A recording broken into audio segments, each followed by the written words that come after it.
we're just leaving Portland and we've got Portland Vale over in the distance there.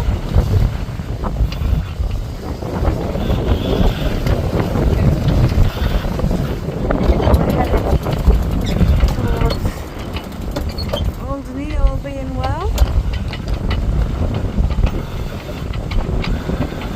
Right, get ready, there's going to be some bumps coming up. Okay. Quite bad bumps coming up. Okie dokie, I'll put my phone down. Okay. Right, well we're about halfway across now. We've been going for 6 hours, so that would suggest that we are halfway across because I passage planned 12 hours. The sea state is just, quite frankly, horrible. It's a typical channel chop. You've got a wave pattern coming across, plus a counter one, because I think the tide is changing. So it's choppy, choppy, choppy from all directions. Wave swells from more than one direction, and quite frankly, the catamarans, as they say, don't go to windward, and this is proving that to be the case. It's just thoroughly uncomfortable. It hurts me to say it. But yeah, the waves are a bit weird. I think it'll settle down when the tide makes up its mind what it's going to do. We're starting to see a few ships one way and another, and you can't always visually see them, but when I look on the AIS, you think we're in Piccadilly Circus. But of course they're all quite the range on that. No, we're out of sight of land forward, out of sight of land backwards, and we're just really sitting here because it can't go down below. It really is uncomfortable, and I don't get seasick, but I must say I'm feeling queasy, and I don't like it. Had a bit of trouble with the mainsail. The sail lugs slides through the bottom 2 or 3 decided to come out of the groove. So what we've done is instead of trying to get them back in again, which is not a problem normally, I've decided to just put one reef in, so at least it gives us some form of sail shape. The huge genoa on the boat is actually set perfectly, as is the staysail. We're doing a sort of roughly 5 knots, but the wind is coming round more and more to the nose. It's coming from the west, it's now coming back to the southwest, which is not good for us. If we can get it on a beam or slightly on the aft quarter, this thing goes like a rocket. I mean, coming out of Portland, we were doing 7.5 knots, I think, and I thought, hey, here we go. But it wasn't to last. So it's not as really frightening as it was the other day when we were going from Studland to Weymouth. Frightening, uncomfortable. But the wave pattern is such that as soon as you hit a wave in this catamaran, it stops dead. We are kind of at top wave now. We're in top cruising mode, so there's a lot of weight to shift. So you can't blame it for that. But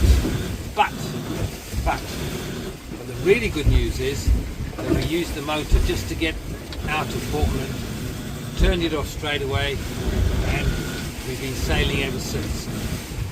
Boy oh boy, it's nice not to have that darn engine going blah, blah, blah, blah, hour after hour, because the waves will still be there, but it'll be with a noise.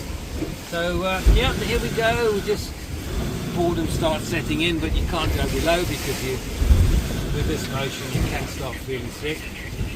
So normally I'd plot the position regularly, but now I'm just using the trace of the chart plotter to show our route. I've got the GPS position down as well. So yeah, it's just a matter of now sitting it out, and hopefully the sea state reduces. An update later. No land.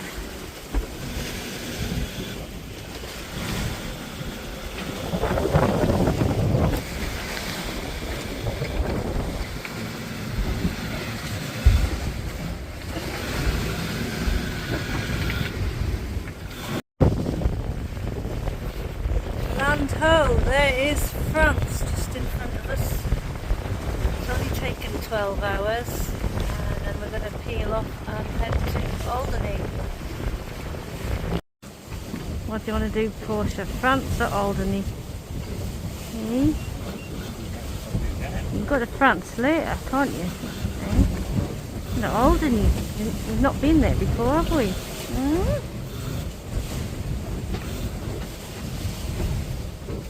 Oh, you're so clever. You're a clever girl. You want your dinner, don't you?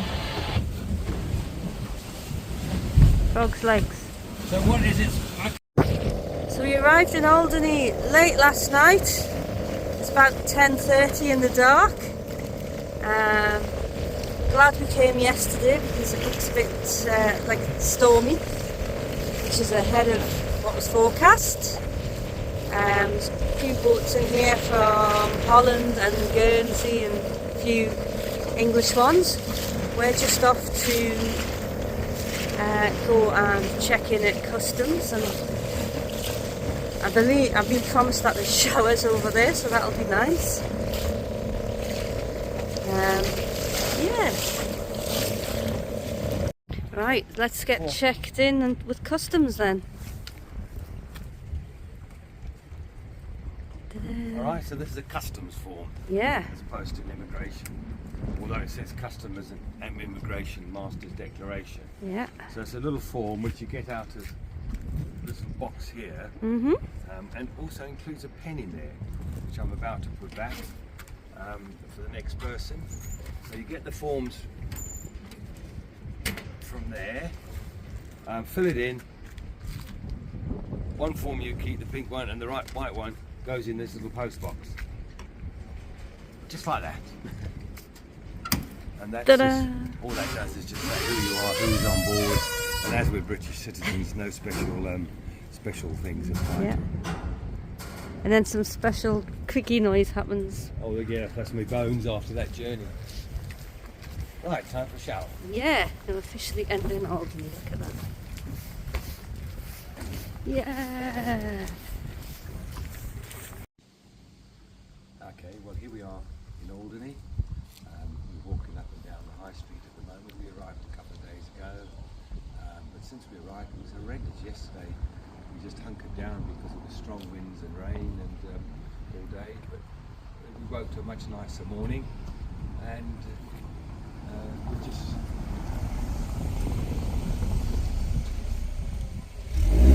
thinking, considering this place has only got 2,000 people in it, the traffic was horrendous. Anyway, we're walking up the high street. We've just had some lovely lunch in a place called Jack's, and we're armed with our little Alderney walking map.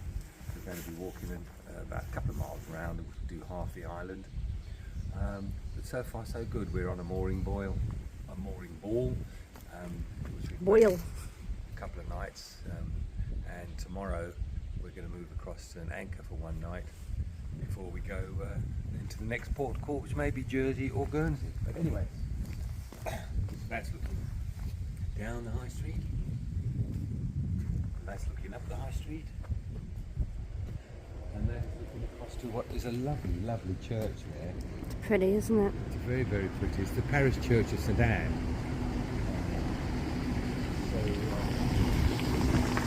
Yeah, see what I mean about, there's only about 7 cars on the island. 3 or 4 of them have come past doing this vlog.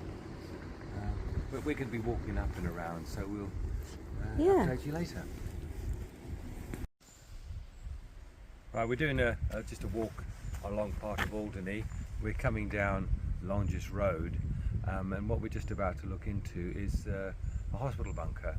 It's a 30-bed bunker built by forced labour in 1943, I think, for combat troops and also preparation of any poisonous gas.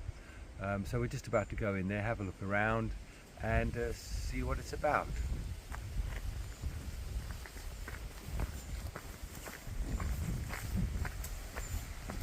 I understand also it was the only one of its type built in the Channel Islands.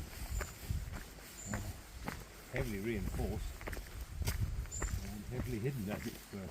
Oh, we found it. So here we go. Here's one of the entrances. Eingang. Yeah, let's see what's inside. Ooh. It's the only thing that's open on the island. Wait till my glasses adjust. What?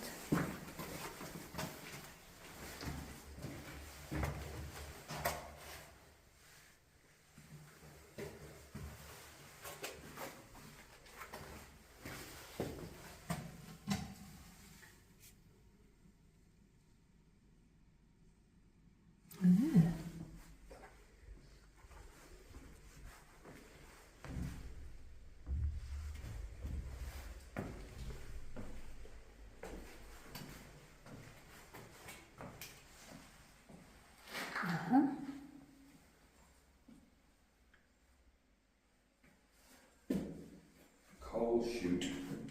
Yeah. Got a toilet as well. Do not climb. I won't.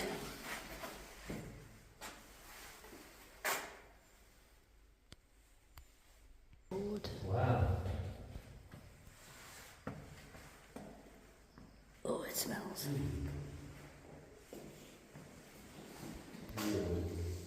I find this quite creepy. Jesus. Oh, so you'd sit with a gun there. Okay, so anybody try to get in, you shoot them. Yeah.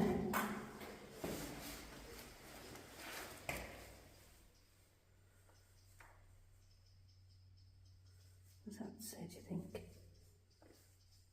Shoot the bastards.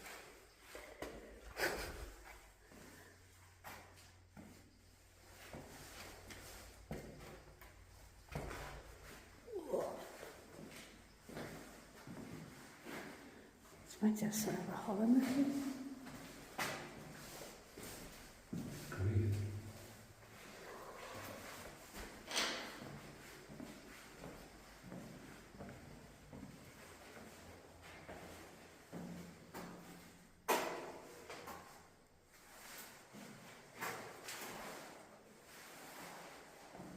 Water tank there.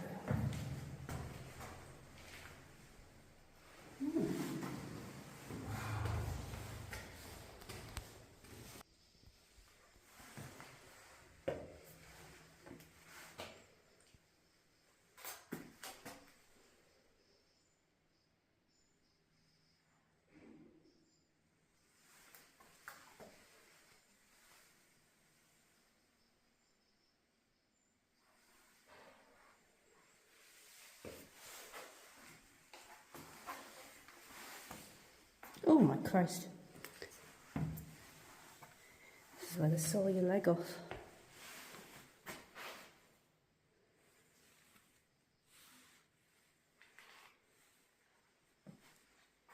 Schnell, schnell.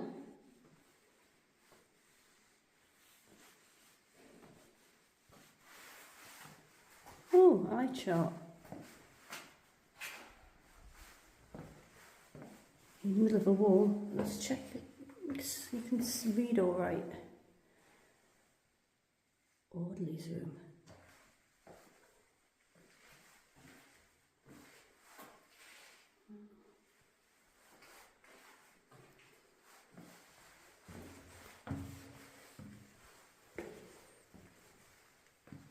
Ah, this is for the ones that get attacked by gas.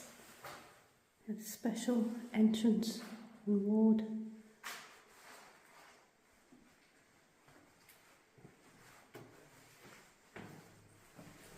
Ooh, shower.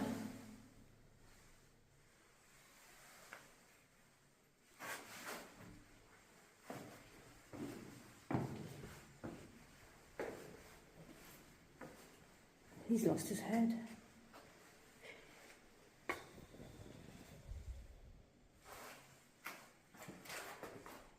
Oh, check this out. Someone in the toilet.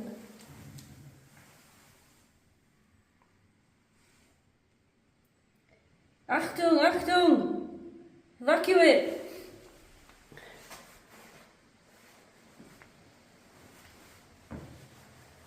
This is the gas entrance. And there's another place to shoot people from.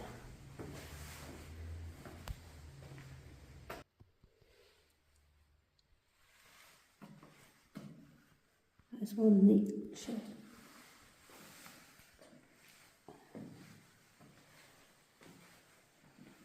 It's the HMS Rodney. It's even got a little seaplane on it. It's got this really cool camouflage on it. It breaks up its shape.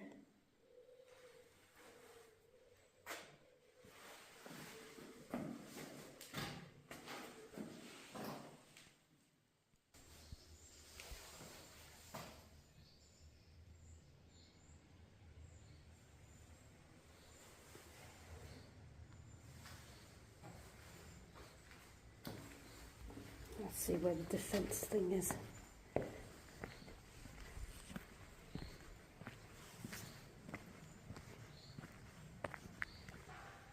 Out of bounds.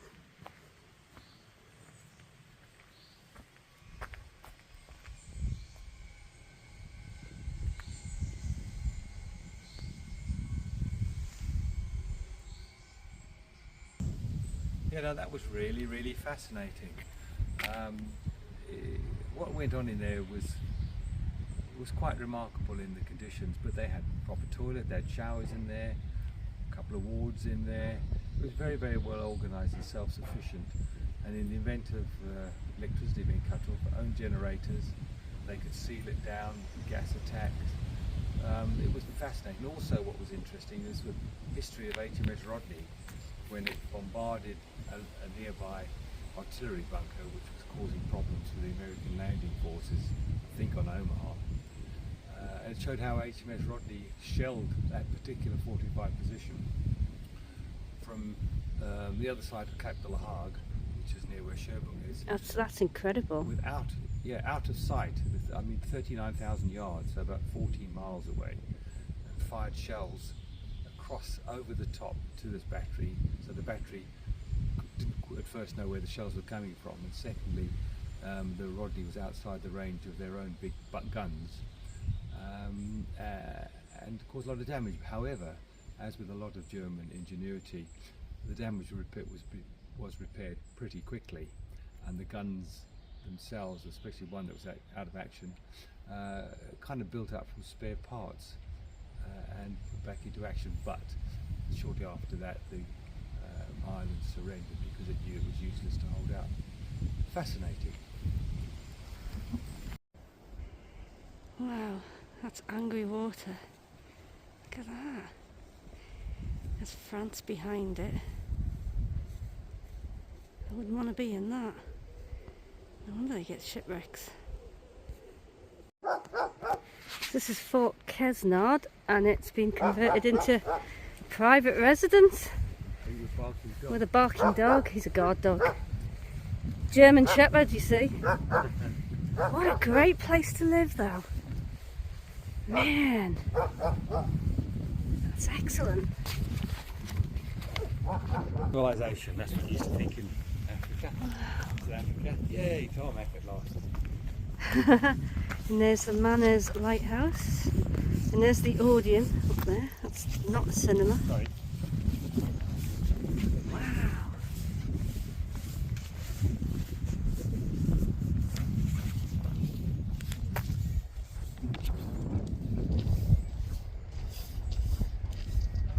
That's really quite eerie, I think. I think we're coming out of the Cat's Bay now as well. Wow. Imagine living in that.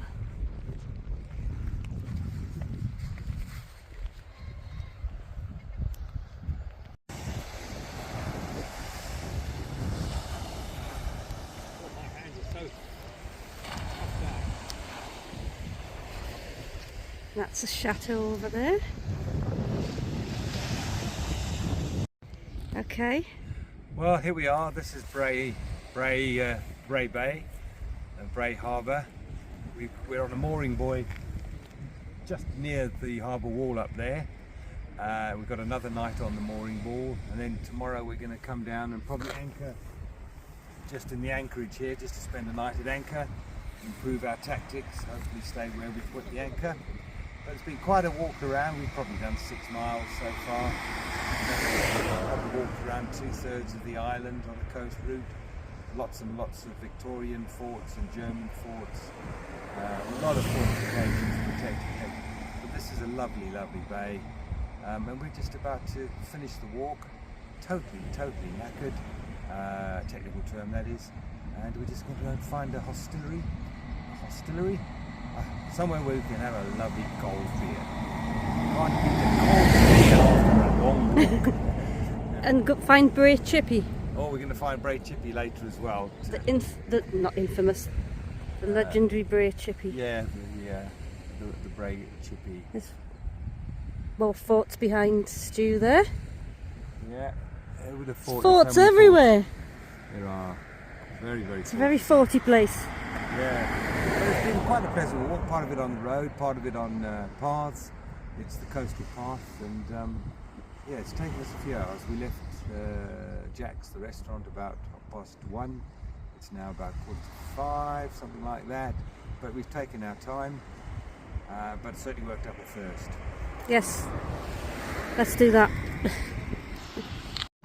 Ahoy there, mateys. So, after our last fiasco with anchoring in Bembridge, we decided to try again here in Alderney, and it's working. We had a little bit of a problem with it. I'm just spinning around here because it's really nice. Yeah. So yes. So I'll show you what. Do you want to talk it through, Stu? Right. So what we've done, we've got about 30 metres. We've got a scope of 5 to 1 in the harbour, which was adequate with the forecasted winds, which are about force 3. So we've got about 30 metres out. Currently we're at just after low tide, so the depth here is about 3.5 metres. It's scheduled to rise about 3 metres, I think. So it'll give us a total depth at high tide of about 6 metres, which with 30 metres of chain, that gives us a 5 to 1 scope on 8mm chain and a great big Rottner anchor. So we've dug it in. The boat came to a screeching halt when it dug in. Had a few problems first of all, inexperience. No fault or anything. It was just inexperience because this is our only 3rd time of anchoring this boat with this kit. So we didn't really have enough out, and it's difficult to gauge how much is out as it's going out. I've got the chain marked every 10 metres, and we got 50 metres in total, and we probably didn't have enough out to set the anchor. So we tried a few times, and only because we only did it to give the spectators some interest. But, sure did. But once we'd actually ascertained that actually there's not as much chain was going out as we thought there was, we put out a little bit more, and it just set straight away beautifully. So we've now, as I say, got about 30 metres out. We've put a bridle on. I had this bridle made up a long time ago before we left home. It's been made up a little bit too big, but that's not a problem, rather too big than too small. So instead of it just going around the cleats on the loop, we've actually cleated it off with OXO, the OXO shape, which actually is quite good because it means we can vary the distance of the bridle. So the bridle's on, the chain is held by the bridle, and we've got a nice loop in there holding the whole lot together. So that's where we are at the moment. We're having some lovely learning curves with this boat.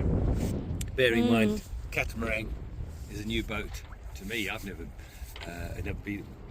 wasn't even on a catamaran before we bought this, and there's some variances with the monohull, but we're getting there, and each time we're doing something, we're learning more and more and more. But this is, I think, only the 3rd time we've had the hook down, so because we've been on mooring.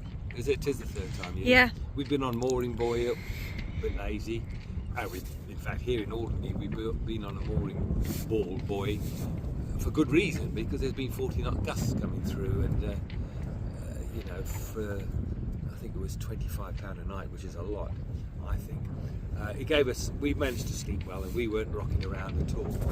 We're paying £10 a night for the privilege of anchoring, and we will see how we get on. I've set an anchor alarm on my phone to make sure we're okay, and it's all good. I'd rather do it here where it's relatively safe, and practice here where it's relatively safe. The wind is due to moderate during the day. I think it's about 4 now, force 4, but it'll go down to 2/3, and so it should all be more comfortable. But apart from a swell that rolls in from passing ships, it's as comfortable here, I think, as near the wall. Maybe not quite as much, but I like it. The sun's come out.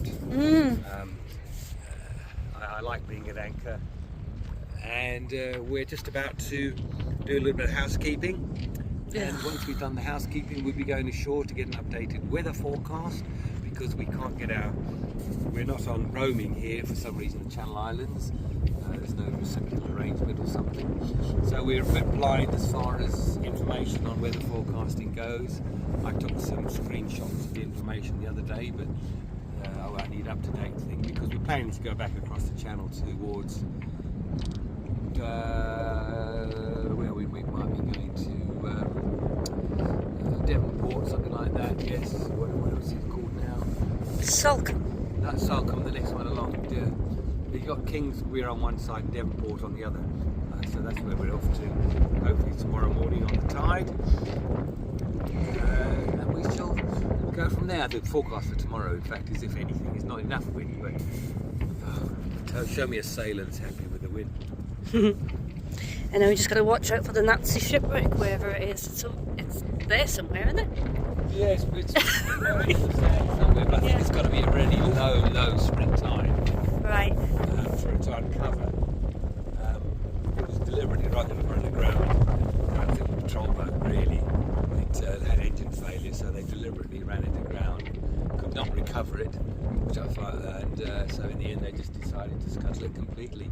So it's lying around here somewhere, but it's relatively near us. It's just a rusty, it's probably under us actually. It's just a rusty bits and pieces now. Yeah. But yeah, Albany's been nice. I love it. Lovely people. Nice people. We walked around quite a bit. Really interesting place, isn't it? Longer than we thought because of the weather. But it's not been a bad thing. I've really enjoyed it. No, it's not been a bad thing, but we've been a bit unlucky. We got stuck in Studland with the weather. It's a typical thing, the jet stream or whatever's happening, I don't know, it's beyond me.